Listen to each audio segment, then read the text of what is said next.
today, ang aming activities is parking. So ready na ikaw sa parking activities mo, ma'am? Yes po. Okay, so mga kuya, samahan niyo po kami, no? Tara, let's go! Yan, ikaw na ikaw.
Hop, stop. Buksan mo, ma'am, yung bintana mo. Tuwid mo lang yung manabela mo.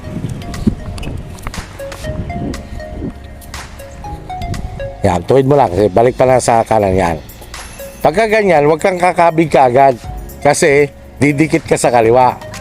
Ganito pa ang pinaka-reference mo kung kailan ka kakabig. Yang gulong, ilagpas mo dun sa cone na yon. Sige, atras ka lang ng diretso. Sige.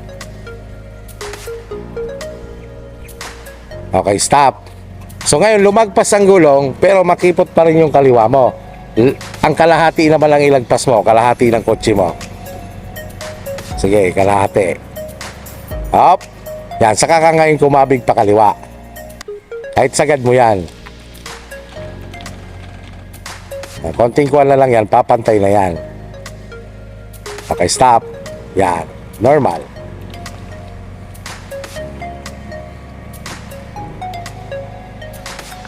Okay, stop. Neutral.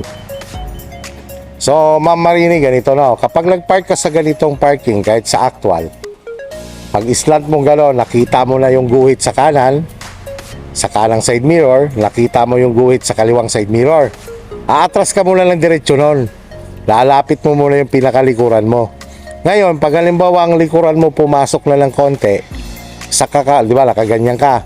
Para pumaling sa kanan ang iyong sasakyan, kakabigan mo ng pakanan. Kahit lakihan mo kasi para gumanon yung kotse mo. Aatras ka muna na parehas mo silang nakikita. Pag ngayon, kung halimbawa nakapasok na lang ganon, sobrang luwag na lang kanan mo, lakihan mo na lang manubela mo. Marinig ganito, parallel parking to. Ito yung sitwasyon na kapag makipot yung lugar. No, ibig sabihin, halimbawa na katulad ng sinasabi mo sa inyo na may mga sasakyan nakaparada dun sa kabila. So ang gagawin mo, ma'am, na spacing dapat ganyan. Kumbaga dikit ka dito sa nakaparada. So ito, ma'am, no, consider natin ito likod ng kotseng nakapark dito. Yun naman harapan. Okay, so pansinin nyo, ma'am, yung spacing nyo ganyan. Halimbawa nakuha nyo na yung tamang spacing. Halimbawa nakalagpas kayong ganon. Pag aatras kayo, dapat ganito. Lagpas ng konti ang iyong likod.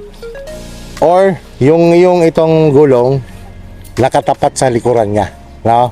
Saka ka lang kakabig. Okay, sige, saka ikaw ulit. Di ba, ma'am, tama lang yung space natin. Tatandaan mo yan, tingnan mo sa side mirror. Para mamaya pag ikaw lang gagawa, tingnan mo yung spacing, titigan mo mabuti. Yan. Reverse ikaw, lagay sa reverse. And then sagad sa right. Yan, sige, sagad. Okay, atras ikaw. Bitaw-bitaw lang yan sa brake. Sige lang, atras lang.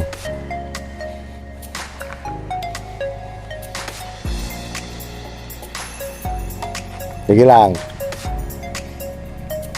Hop. Yan. Kita mo, ma'am. Yung atras ka pa lang konti po. Stop. Yan. Ma'am, so lumingon ka dito. Tingnan mo yung gulong mo, tapat na siya dito. In the same time, ma'am, yung ilaw dito ng coaching nakaparada dito, yung ilaw niya sa kanan, nakikita mo na. Pag nakita mo na yon, sagad ka na sa left. Sige, atras ng dahan-dahan, tingin lang sa likod. Hop. Yan. Okay. And then, lagay sa drive, sagad sa right.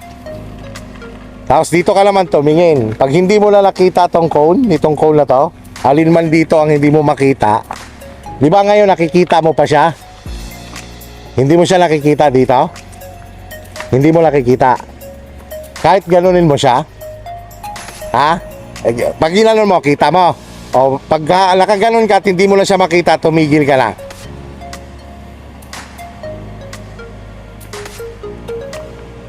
Hindi mo nakita. O, lagay mo ngayon sa reverse ulit. Tapos, sagad ulit sa left ang manibela. Yan, tapos reverse ka ulit. Pag nakita mo na ulit siya, tigil ka na ulit. Sige. Kita mo na, o, sagad ulit sa right. Puro sagad yan, tapos drive ulit.